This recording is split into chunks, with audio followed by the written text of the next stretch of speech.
बात करेंगे महाराष्ट्र की राजनीति में बढ़ती गहमागहमी की। दरअसल महाराष्ट्र की राजनीति में बड़े उलटफेर के बाद सियासत गर्म है। अजीत पवार के महाराष्ट्र सरकार में शामिल होने के बाद एनसीपी में हड़कंप मच गया है।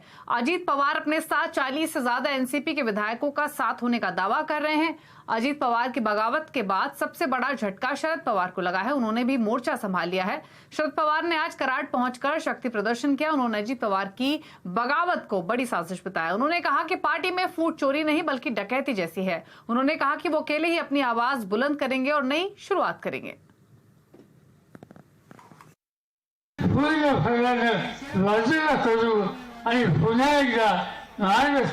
प्रगतीच्या आणि सामान्य माणसाच्या हितासाठी कष्ट करणाऱ्यांचे राज्य ही अवस्था आपण निर्माण करू। और अजीत पवार के शिंदे सरकार में शामिल होने के बाद एनसीपी ने जितेंद्र आव्हाड को नेता विपक्ष नियुक्त कर दिया है। इसके अलावा उन्हें चीफ विप भी बनाया है। एनसीपी ने शिंदे सरकार में शामिल होने वाले अजीत पवार और 8 अन्य नेताओं को अयोग्य ठहराने की याचिका स्पीकर राहुल नार्वेकर को भेज दी है। चुनाव आयोग को भी एक ईमेल भेजा गया है जिसमें कहा गया है कि एनसीपी का रैंक और फाइल पार्टी प्रमुख शरद पवार के पास है। हमने कल उनको डिस्क्वालिफिकेशन पिटीशन फाइल किया है। हमने 5 जुलाई को सभा रखी है और हमें पूरी उम्मीद कि महाराष्ट्र की रैंक एंड फाइल जो है वो शरद पवार जी के साथ खड़ी रहेंगी। और एनसीपी में फूट पर उद्धव गुट के नेता संजय राउत ने एनडीए पर निशाना साधा है। उन्होंने कहा कि महाराष्ट्र में जल्द ही मुख्यमंत्री बदलने जा रहा है। अजीत पवार का कैबिनेट में डिप्टी सीएम का पद देना है, उसका इंडक्शन करना है। यानी सबसे पहले एकनाथ शिंदे जो हमसे तोड़ दिया उसको चैलेंज है। आने वाले दिनों में मुख्यमंत्री बदल जाएगी। अजीत पवार मुख्यमंत्री होने जा रहा है। अगस्त तक अजीत पवार मुख्यमंत्री बन जाएगा। तो जो हमारे से 40 लोग वहां गए वो तो बीच में लटक गए। मंत्री रामदास अठावले ने कहा है कि एनसीपी की तरह बिहार में जेडीयू और यूपी में समाजवादी पार्टी में भी फूट हो सकती है। शरद पवार जी को बहुत बड़ा मिल गया है धक्का और अजीत पवार का निर्णय था पक्का। बिहार में भी इसी तरह का बंड हो सकता है। उत्तर प्रदेश में भी जो जयंत चौधरी जी है जो मतलब इंडी के साथ आ सकते हैं, वो पटना की मीटिंग में नहीं गए थे। आजकल वो अखिलेश यादव जी के साथ नाराज चल रहे हैं और वो भी मतलब हमारे साथ आ सकते हैं। और आगे ये भी हो सकता है कि अखिलेश यादव जी के जो समाजवादी पार्टी के एमएलए है उसमें भी फूट हो सकती है। और लोग देख रहे हैं कि भाई देश का विकास करना है तो मोदी जी के साथ जाना होगा। और एनसीपी में बगावत के बाद बीजेपी सांसद सुशील मोदी ने भी नीतीश कुमार पर निशाना साधा। उन्होंने कहा कि जेडीयू में भी भगदड़ का माहौल है। नीतीश कुमार की पार्टी किसी भी समय टूट सकती है। बिहार में भी बगावत की स्थिति बन रही है क्योंकि नीतीश कुमार ने पिछले 17 साल में कभी भी विधायकों और सांसदों को कभी मिलने के लिए 1 मिनट भी समय नहीं दिया। और विशेष करके जब से नीतीश कुमार ने राहुल गांधी को एक प्रकार से अगली लड़ाई के लिए नेता स्वीकार कर लिया और तेजस्वी यादव को अपना उत्तराधिकारी बना दिया, तब से जनता दल में विद्रोह की स्थिति है। वो जो सांसद है विधायक है दूसरे दलों से संपर्क कर रहे हैं, तो इसीलिए हम लोगों ने कहा कि भगदड़ की स्थिति है।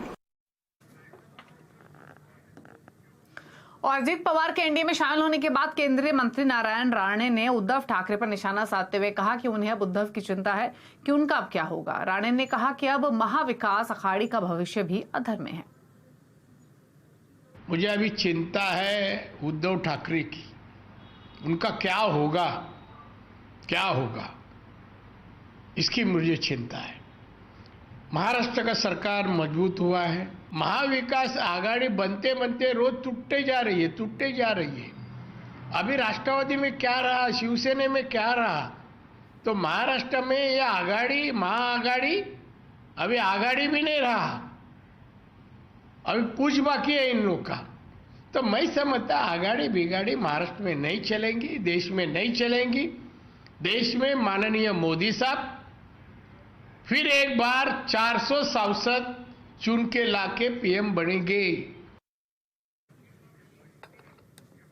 और महाराष्ट्र के घटनाक्रम पर संवाददाता विवेक गुप्ता नजर बनाए हुए हैं। विवेक, बताइए अब एनसीपी के नंबर गेम में कौन आगे है, कौन पीछे, क्या दावे किए जा रहे हैं?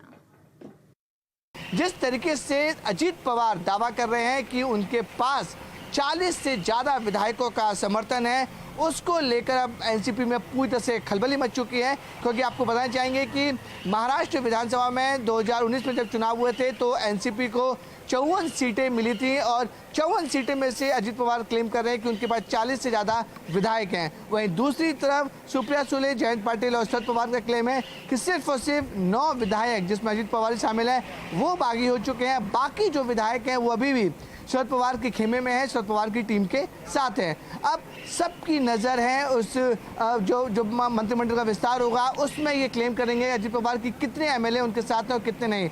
आधिकारिक रूप से अभी तक कुछ भी नंबर्स सामने नहीं आए हैं। अजीत पवार से जब ये सवाल पूछा गया कि उनके साथ कितने एमएलए हैं, उस पर अजीत पवार का साफ तौर पर कहना था कि पूरी एनसीपी पार्टी उनकी है। सारे एनसीपी के एमएलए, सांसद और वर्किंग कमेटी मेंबर सब उनके साथ खड़े हुए हैं। तो कहीं ना कहीं शरद पवार को अकेले छोड़ दिया गया है। अब सवाल ये खड़ा हो रहा है कि क्या शरद पवार को इस पूरे घटनाक्रम के बारे में जानकारी थी या नहीं। इस पर शरद पवार का साफ तौर पर कहना है कि उन्हें इस बात की बिल्कुल जानकारी नहीं थी। इसको लेकर शरद पवार अब सीधे कह रहे कि वो नए तरीके से पार्टी खड़ी करेंगे और आम जनता के बीच जाएंगे और एक बार फिर से पार्टी को मजबूत करेंगे। शुक्रिया आपका विवेक, की डिटेल्स बताने के लिए। तो गहमा गहमी तो तेज हुई है और जो भी डेवलपमेंट्स हो रही है तमाम बातें हम आपके सामने लेकर आ रहे हैं। और आपको बता दें, आज प्रधानमंत्री मोदी काउंसिल ऑफ मिनिस्टर्स की बैठक करने वाले हैं। कैबिनेट में फेरबदल की अटकलों के बीच ये बैठक काफी अहम मानी जा रही है। पूरी खबर जानने के लिए चलते हैं लक्ष्मण रॉय के पास। लक्ष्मण, बताइए बैठक कितनी अहम है, क्या एक्सपेक्ट किया जाए इस मीटिंग से? देखिए, ये जो बैठक हो रही है काफ़ी महत्वपूर्ण मानी जा रही है। महत्वपूर्ण मानी जा रही है 2-3 वजहों से। पहली वजह तो ये कि पिछले कई महीनों से कैबिनेट में एक बड़े फेरबदल की चर्चा चल रही है, लेकिन अब तक वो फेरबदल हुआ नहीं है। तो माना यह जा रहा है कि फेरबदल से पहले इस बैठक में मंत्रियों से बातचीत की जा सकती है और इस बैठक के बाद शायद कैबिनेट फेरबदल हो। ये सिर्फ अटकलें हैं, इसके कोई ठोस जानकारी नहीं मिली है। दूसरी एक बड़ी वजह यह मानी जा रही है कि कई राज्यों में विधानसभा चुनाव होने हैं। महाराष्ट्र, मध्य प्रदेश, राजस्थान, छत्तीसगढ़ जैसे राज्यों में चुनाव होने वाले हैं। इन चुनाव, विधानसभा चुनाव से पहले कैबिनेट फेरबदल करने का एक मौका है और कई मायनों में राजनीतिक जरूरत भी है। और तीसरी चीज कि 20 जुलाई से संसद का मानसून सत्र शुरू हो रहा है, तो मानसून सत्र से पहले कैबिनेट में फेरबदल का एक बड़ा मौका देखा जा रहा है। इन सब वजहों से यह बैठक काफी महत्वपूर्ण मानी जा रही है और अटकलों का बाजार काफी गर्म है कि किसको क्या मंत्रालय मिलेगा, कौन रहेगा, कौन बाहर जाएगा। और यह भी कहा जा रहा है कि 28 तारीख को प्रधानमंत्री मोदी अमित शाह और नड्डा से मुलाकात किए थे। संगठन में फेरबदल के ऊपर चर्चा हुई। तो एक तरफ संगठन में फेरबदल पर चर्चा हो रही है, दूसरी तरफ कैबिनेट में फेरबदल की चर्चा हो रही है। तो सारी चीजों को जोड़कर देखा जा रहा है। इस वजह से यह बैठक काफी महत्वपूर्ण है। हालांकि ऐसा नहीं हुआ कि बैठक खत्म हुआ और रात में कैबिनेट में फेरबदल का ऐलान कर दिया जाए, क्योंकि राष्ट्रपति खुद 6 तारीख तक दिल्ली से बाहर हैं। तो 6 तारीख के बाद आएंगे। तो 7 के बाद अगर कैबिनेट फेरबदल होता भी है तो नए मंत्रियों के शपथ 7 के बाद ही होगा। लेकिन ये सब सिर्फ अभी चर्चा है। लेकिन इस बैठक में एक मुद्दा जिसमें केंद्र सरकार की उपलब्धियों को कैसे आम लोगों तक पहुंचाया जाए, उसकी रणनीति यहां पर बन सकती है। कुछ चुनिंदा मंत्रालयों की तरफ से प्रेजेंटेशन दिया जा सकता है और संगठन के साथ साथ सरकार की उपलब्धि में अगर लोगों तक जा रहे हैं तो उनकी जो दिक्कतें हैं उसको सरकार तक लाया जाए। ये सारे मुद्दे हैं जिस पर चर्चा होने की संभावना जताई जा रही है। शुक्रिया आपका लक्ष्मण, ने डिटेल्स बताने के लिए। तो फेरबदल के अटकलों के बीच ये मीटिंग हो रही है और देखना होगा क्या आउटकम निकल कर आता है। लेकिन आगे बढ़ेंगे, बात करेंगे मार्केट अपडेट की। बाजार में लगातार तेजी जारी है। आज भी लगातार 30वें दिन बाजार में सेंसेक्स निफ्टी नए रिकॉर्ड स्तर पर बंद हुए। वहीं निफ्टी बैंक और मिड कैप इंडेक्स से भी नई ऊंचाई को छुआ। सेंसेक्स 486 अंक चढ़कर 65,205 पर बंद हुआ। वहीं निफ्टी 134 अंक चढ़कर 19,323 पर क्लोज हुआ। आज सबसे ज्यादा खरीदारी में बैंकिंग, मेटल, एफएमसीजी स्टॉक्स में देखी। Infra, realty, public sector enterprises में बढ़त देखी गई। और डिटेल्स के साथ सुमित मेहरोत्रा हमारे साथ मौजूद हैं। सुमित, बताइए क्या की हाइलाइट्स, किन सेक्टर्स और स्टॉक्स में एक्शन रहा? देखिए, नए रिकॉर्ड स्तरों पर भारतीय बाजार आज बंद होते हुए दिखाई पड़े और जो नए रिकॉर्ड्स बने हैं उसमें हैवी वेट्स का मेजरली कंट्रीब्यूट था। तो आज आप निफ्टी के टॉप गेनर्स भी देखेंगे तो उसमें ग्रासिम आपको दिखाई पड़ेगा, 3-3.5% की बढ़त यहां पर। आईटीसी अपने नए रिकॉर्ड स्तरों पर पहुंचा। बीपीसीएल समेत पूरे ओएमसी में बाइंग थी और उसके अलावा बजाज फाइनेंस 2.5% ऊपर। इनफैक्ट रिलायंस शेयर भी 2% के आसपास की तेजी दिखा रहा था। गिरने वाले शेयरों में पावर ग्रिड 2% नीचे, बजाज ऑटो नंबर्स के बाद करीब 2% नीचे, सन फार्मा 2% नीचे और सिप्ला 1.5% के आसपास की बिकवाली यहां आते हुए दिखाई पड़ी। मिड कैप में बीएससी न्यूज फ्लोज के बीच में 10% की तेजी, सुजलॉन 10% ऊपर, L&T finance holding news flows के बीच में 8% ऊपर और आईडीएफसी लिमिटेड भी कुछ बज के बीच में 6.5% की एक अच्छी तेजी दिखाकर गया। गिरने वाले शेयरों में आईटी में बिकवाली, तो परसिस्टेंट सिस्टम में बिकवाली, इसके अलावा बंधन, कमिंस और आरएचआई मैग्नेसिटिया करीब करीब यहां पर 2.5 से लेकर 3.5% तक की बिकवाली स्पेस में आते हुए दिखाई पड़ी। आज पीएसयू बैंकिंग में बाइंग थी, तो केनरा बैंक 6% ऊपर, बैंक ऑफ इंडिया 5% ऊपर, बैंक ऑफ बड़ौदा 5% ऊपर और पीएनबी करीब करीब 4.5% तक की तेजी यहां पर भी आते हुए दिखाई पड़ी। शुक्रिया सुमित आपका ये डिटेल्स बताने के लिए। और बाजार में तेजी आगे भी जारी रहेगी, ऐसा कहना है गोल्डीलॉक्स प्रीमियम रिसर्च के फाउंडर और चीफ स्ट्रैटेजिस्ट गौतम शाह का। उन्होंने कहा कि निफ्टी 19,600 का शिखर जल्द ही छू सकता है। साथ ही एचडीएफसी में मर्जर के बाद एचडीएफसी ग्रुप में तेजी और बढ़ सकती है। अगर आप इंडिया को वर्ल्ड मार्केट्स की तरफ से कंपेयर करें तो India is one of the best performing markets in the world, जो हम रेशियो चार्ट्स की तरफ से देख सकते हैं। और ये 18,900 का निकलना आई थिंक मेरे हिसाब से एक फॉर्मेलिटी था। अच्छा हुआ कि मार्केट ने उसमें थोड़ा सा टाइम लगाया और जैसे ही वो लेवल निकला है एक मोमेंटम अलग सी हो गई है निफ्टी में। तो अभी भी कोई साइंस ऑफ टॉपिंग आउट है नहीं। मार्केट में बीच बीच में इंटरनल करेक्शंस आएंगे, बट ओवरऑल ट्रेंड अच्छा लगता है। जुलाई का महीना अच्छा रहना चाहिए, अपॉर्चुनिटीज है। इंडेक्स में ज्यादा बड़ी तेजी लगती नहीं है। 19,600 एक नेक्स्ट स्टॉप ओवर लेवल है जहां पर थोड़ा सा रेजिस्टेंस आ सकता है। हाँ, ट्रेंड डायरेक्शन ठीक रहेगा, ट्रेजेक्टरी ऊपर की तरफ रहेगा, बट मैग्नीट्यूड ऑफ रिटर्न्स जो है वो आपको अभी भी मिड कैप्स और स्मॉल कैप्स में मिलेगा। सो लार्ज कैप्स में HDFC group, entire group stocks जो है हमें अच्छे लगते हैं। स्ट्रेंथ रहनी चाहिए। एचडीएफसी बैंक नया हाइज और उसके बियॉन्ड तक जा सकता है। इनफैक्ट इवेंचुअली 2000 का लेवल आना चाहिए। तो ये आपने सुना गौतम शाह को, जो मानते हैं कि तेजी बरकरार रहेगी। और आज से एसजेएक्स निफ्टी गिफ्ट निफ्टी हो गया है। अब से कुछ देर पहले ही करीब 3:30 बजे इसकी ओपनिंग बेल बजाएगी। आज से शुरू हुए गिफ्ट निफ्टी के ट्रेड की बात करें तो इसके तहत 2 ट्रेडिंग सेशन तय किए गए हैं। इनमें से पहला भारतीय समय अनुसार सुबह 6:30 बजे से लेकर दोपहर के 3:40 तक चलेगा। दूसरा शाम के 5 बजे से लेकर रात के 2:45 तक चलेगा।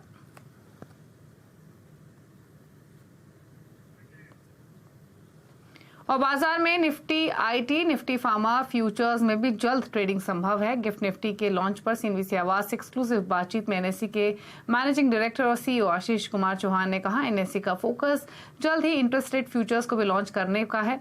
इससे आम आदमी को ब्याज दरों को हेज करने का मौका मिलेगा।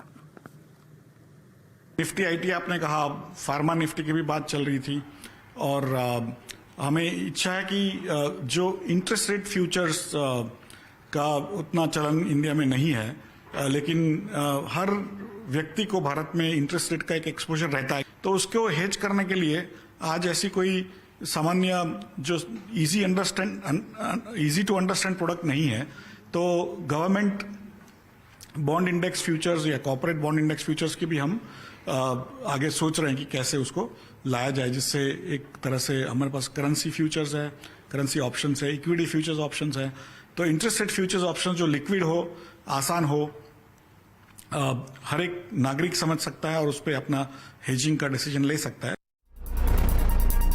एक आइकॉनिक दिन हमारे भारतीय बाजारों के लिए। और सिंगापुर में ट्रेड हो रहे थे निफ्टी के सौदे, आज पूरे के पूरे गिफ्ट सिटी में शिफ्ट हो गए।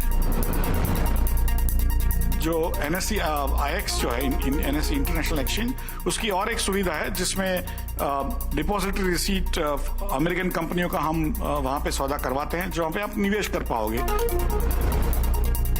गिफ्ट आईएफएससी को एक तरह से इंटरनेशनल फाइनेंशियल हब बनाया है, जिसमें ट्रेडिंग तो हो ही सकता है, लेकिन निवेश भी हो सकता है, बॉन्ड ट्रेडिंग भी हो सकता है, बॉन्ड इंडेक्स के फ्यूचर्स ऑप्शंस भी हो सकते हैं। पहले जो फ्रैगमेंटेड मार्केट था, थोड़ा आईएफएससी में चलता था, थोड़ा सिंगापुर में चलता था, जो ऑफशोर मार्केट था, वो पूरी तरह मिलकर एक साथ अभी हमारे एनएससी इंटरनेशनल एक्सचेंज में आ गई है।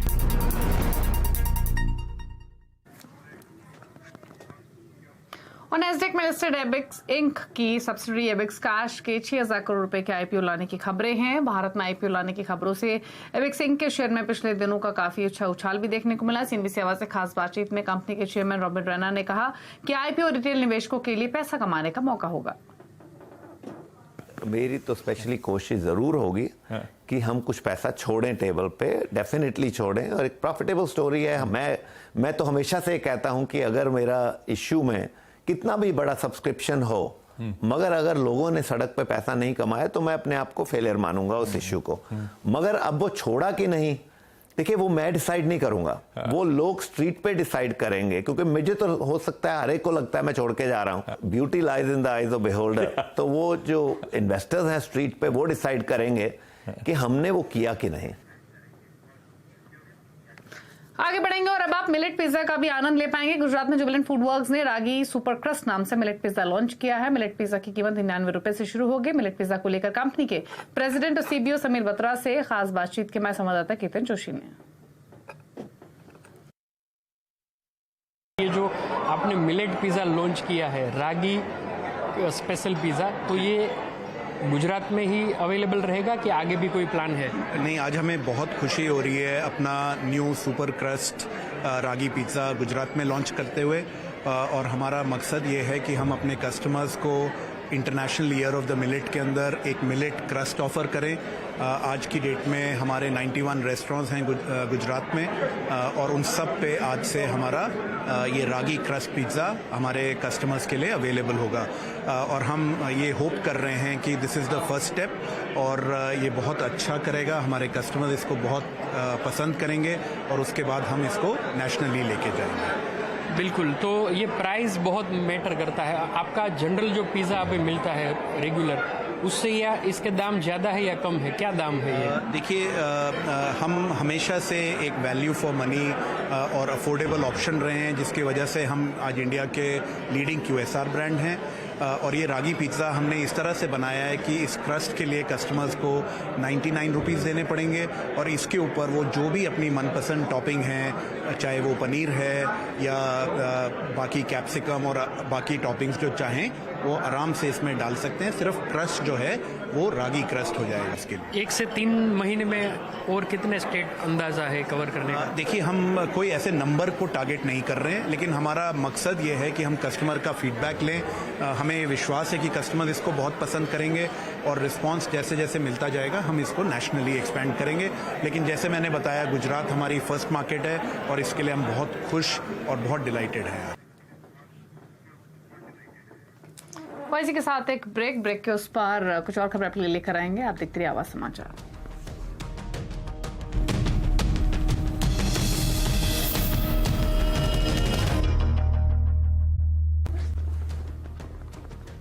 आप देख रहे हैं आवाज समाचार। सरकार ने जीएसटी रजिस्ट्रेशन में सख्ती बढ़ा दी है। अभी आधे से ज्यादा नए एप्लीकेशन रिजेक्ट हो रहे हैं। सूत्रों के मुताबिक ये सख्ती आने वाले दिनों में और बढ़ने वाली है। सरकार फर्जीवाड़े रोकने के लिए कदम उठा रही है। डिटेल्स लेते हैं आलोक प्रियदर्शी से। आलोक, बताइए जीएसटी रजिस्ट्रेशन में किस तरह की सख्ती की जा रही है? बिल्कुल, देखिए, जो कारोबारी हैं उनके लिए नया जीएसटी रजिस्ट्रेशन लेना काफी मुश्किल हो रहा है, क्योंकि नए रजिस्ट्रेशन और आईटीसी क्लेम में जो बड़े पैमाने पर फर्जीवाड़ा चल रहा है, उसको देखते हुए सरकार ने नए रजिस्ट्रेशन की प्रक्रिया काफी सख्त बना दी है। अगर हम पिछले 3 साल के आंकड़े को देखें तो लगभग 55 से 60% जितने भी एप्लीकेशन आ रहे हैं उसमें से इतने रिजेक्ट हो जा रहे हैं, यानी कि खारिज हो जा रहे हैं। और ये जो रिजेक्शन का सबसे ज्यादा रेट है 75% चंडीगढ़ में है और 70% के करीब मुंबई में है। और जो कुल मिलाकर जो आंकड़े आए हैं, करीब जो उसमें 5 करोड़ के आसपास जो नए एप्लीकेशन आए थे, उसमें से 2 करोड़ 70 लाख के आसपास खारिज हो चुके हैं। जो हमें सूत्रों से जानकारी मिल रही है कि आने वाले दिनों में इसमें और सख्ती बढ़ाई जा सकती है, क्योंकि जो इस मुद्दे पर गठित ग्रुप ऑफ मिनिस्टर्स है वो इस पूरे मामले में जो प्रेमाइसिस की वेरिफिकेशन और साथ ही साथ डायरेक्टर्स का मैंडेटरी बायोमेट्रिक्स कराना भी अनिवार्य करा सकता है। तो ये तमाम सिफारिशें आने वाले दिनों में आ सकती हैं, जिसकी वजह से पूरी जीएसटी की प्रक्रिया है, रजिस्ट्रेशन की प्रक्रिया है, और सख्त हो रही है। हालांकि इसे लेकर जो कारोबारी हैं और जो प्रोफेशनल्स हैं उसमें खासी नाराजगी भी है, लेकिन सरकार चाहती है कि ये जो फर्जीवाड़ा हो रहा है आईटीसी क्लेम का, उस पर 100% लगाम लगे, 100% रोक लगे। लिहाजा सरकार इस तरह के लगातार कदम एक के बाद उठा रही है।